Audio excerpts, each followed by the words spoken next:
All right, guys, hey, welcome back. So part 2 of this leadership and relationship conversation that we were having. If you didn't get a chance to watch that first video, or if somebody shared it with you, there's a link somewhere here on the page where you can go back and watch part 1, because it's a foundation of what we're talking about, excuse me, in this video. So go ahead and make sure you watch that, because this probably won't make sense until you do. But let me further the conversation, because what we were talking about is how do you connect with people and have these conversations in a way that's natural, genuine, authentic, without being awkward or uncomfortable having those conversations, especially if you're connecting with a new person in your band or somebody that's new to you and you haven't really connected with. How do you have these conversations authentically and not make it weird, right? So here's how you do that. You have to understand how to approach the conversation from dead silence, right? How many times have you been, let's say you're in a group of friends or at a party or whatever the case might be, or at a family event, and there's people that you don't know, or maybe people that you've seen, and you walk up to them, you have conversation, it's going well, even with the best of conversations, but you walk up and you're having a conversation, and you guys are talking, and all of a sudden, it comes to a screeching halt, and then you're like, okay, see you later. You've been there? Well, how do you stop that from happening from the very beginning of conversation? Again, these conversations of connection, trust, relationship, and creating that team and that family that your band should be is a difficult thing. But it falls upon us, the leaders, the servant leaders, to facilitate that, to foster that, to create that. Because if we want a community, if we want a family, if we want a strong team that can win at the highest level during marching band season, then we as leaders are the ones who have to perpetuate and facilitate that. It's incumbent upon us. So here's how I teach it. Here's how I do it. These are concrete leadership skills. If you take what I taught you here and then you bring this into it, you're going to find yourself effective at any conversation you find yourself in, not just in the band room, but in your entire school, in your family, in your friends, in college, and throughout your life. And you're going to stand head and shoulders above everyone else around you, and that's the spirit and nature of leadership in the first place. So you're very fortunate, and I don't mean this to brag, but you're very fortunate to get this information. Not many people do. And trust me, the older you get, you're going to look back and say, oh my gosh, why did people not get the memo? But they haven't. And if you don't believe me, ask your band director. And if you don't believe him or her, ask one of your other teachers or your parents or whatever the case might be, and they will tell you this is the knowledge and the information that's going to help you succeed throughout the rest of your life. So let's just assume for a second that you're approaching somebody, you're trying to build a connection and relationship, and you're simply not there yet, but you need to get there through all the things that I said. Here's how we start that conversation. 2 acronyms, HOW in the 4 W's and TED. Here's how we go. HOW in the 4 W's stands for how, what, where, who, and when. Now take a look at that for a second. Which W did I leave out? I left out why, right?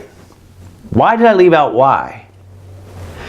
Think about it for a second. If I came up to you and I said, and the first words out of my mouth, we didn't know each other, we didn't have a connection or a relationship, and I walked up to you and said, hey, why do you play the saxophone?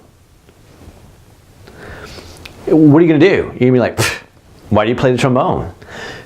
Which I think anybody would ask, really. Trombone players, I'm just joking. Hey, by the way, does anybody know what happens when the drums stop playing? That's when you get to hear the real musicians. Okay, don't make that your opening remark to the people that you're connecting with. I'm sorry. My drummers, my percussionists are absolutely hating me right now. That's okay. I understand. How, what, when, where, who, and where and how will get you the answer you're looking for ultimately, which is why. So you don't have to ask why. Why can be a confrontational question, especially if you're asking it to somebody who doesn't know you and have context, because it may come across as offensive, pushy, or confrontational. So don't use it, right? But what did I say? In the last video, I said, there's always a reason why people do what they do, and the better we can understand that as leaders, the better we can influence, guide, and serve them. So it's so important that we get to the why, but here's how we do it without alienating the person or making them feel uncomfortable. So ask questions like, how did you start playing the saxophone? What brought you to band? Who influenced you? See, these are all what's known as open-ended questions, and if I ask them, they can't just give me a 1 or 2 word answer that shuts the conversation down and makes everything awkward. Because think about it, what instrument do you play? They say trumpet. You say, okay. There's nowhere else for the conversation to go. But if you say, how did you get started playing the trumpet? Or who influenced you to play the trumpet? Or where was the greatest piece of trumpet music? Or when was the greatest concert performance of a trumpet that you've ever seen? I'm stretching here, but you get what I'm saying. I'm making it up on the spot. Those questions facilitate conversation. It's basically you and I taking the ball of conversation and handing it over to the other person. And the more we're patient and asking questions like that and being comfortable in the silence, the more the other person's going to talk. Here's the phenomenon. The more you allow the other person to open up, to share, to talk, to give, the more they will, comfortably. And here's the phenomenon. When they walk away from you after that conversation and they did, say, 80 to 90% of the talking and you did 10 to 20, so in other words, you let them monopolize the conversation, they walk away from that conversation feeling great about you, that you're the most brilliant person on the face of the planet, and their trust and their confidence level goes up simply because you were willing to give them the opportunity to talk and be fully present when you listen. Now, this isn't going to work if you ask them a question and you take your phone and you're like, That's not being present. See, we walk around the world and we're in our phones and in our devices and we're not really connecting to each other. And when somebody will give you their undivided attention and make you the most important person in their world at that moment, it honors you in a way that nothing else can. And when you do that as a leader, you want to talk about influencing people? You want to talk about people following you? You can get more people to follow you willingly, wantingly, by simply asking questions and getting to know them and understand them, what they want, what they need, what they expect, why, what, and how. If you do that in a genuine way, starting right now with as many people in your band as you possibly can, you are going to be the most influential person in your entire band.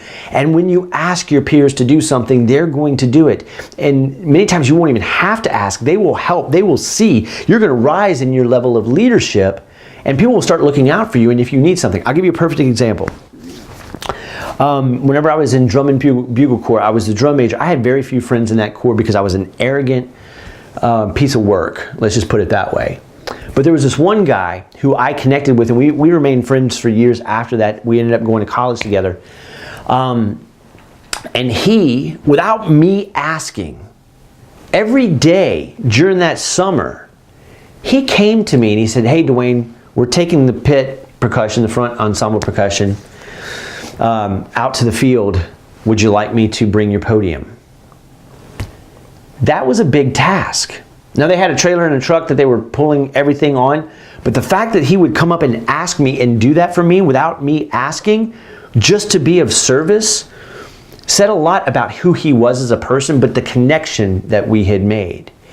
Now, obviously, I'm not saying do this to manipulate your influence, but what I'm saying is if you'll go out and you'll serve, you'll give, you'll open up, and you'll understand who those people are at the deepest level, they will walk through a wall for you when it's time, and you won't even have to ask. That's how powerful making the connection, building relationships of trust with people can be if we do it intentionally, carefully, patiently, but giving them the opportunity to open up and express rather than us taking the ball of conversation and monopolizing that conversation. So start there. Now, if you have a hard time opening up those conversations and you're still seeing people shut down, giving you 1 or 2 word answers, it might be about them. They may be uncomfortable. So here's another way you can do it. Here's the other acronym. TED stands for Tell Me About, Explain,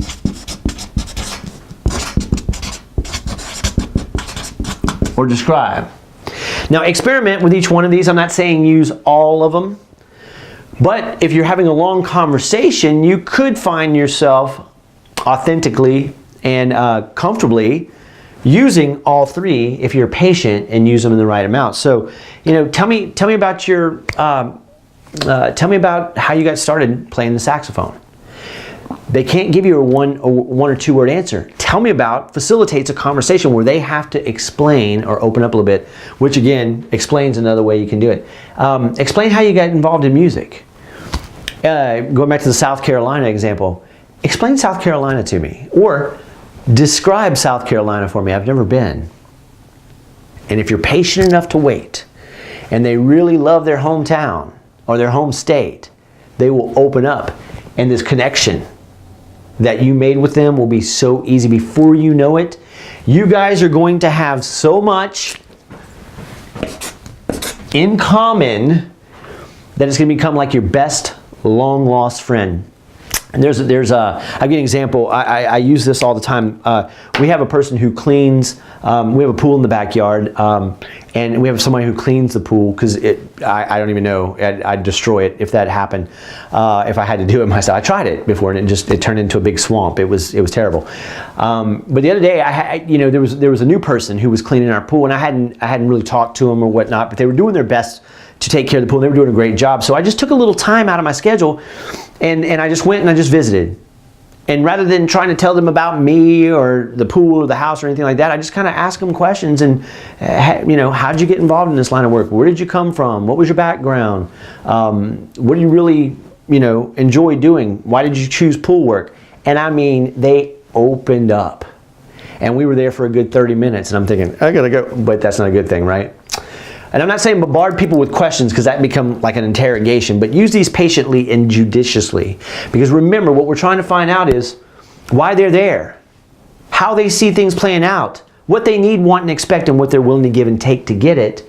These are the things that can open up the conversation if we ask the right questions, because ultimately what we're trying to do is make a connection that builds communication and trust with an individual that may be new to us or even new to the band. And the better job we do with that, the more common connections we build, and people love to follow and will follow people that they know, that they like, and that they trust. And as leaders, it is our responsibility to facilitate that awkward, uncomfortable, sometimes conversation that helps people to open up, to experience more of what marching band and life can be, and that's our reward as servant leaders. So I hope you've enjoyed this video. Please share it.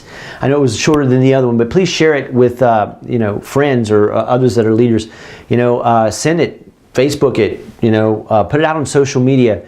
And share it with others. If you haven't liked the YouTube channel already, subscribe to the YouTube channel, please do so, because every time I release a video, if you miss it any other way, it'll feed it right to you. If you have questions or comments, you can ask me there. It's youtube.com/band leadership. Another place you can ask questions and connect is facebook.com/band leadership.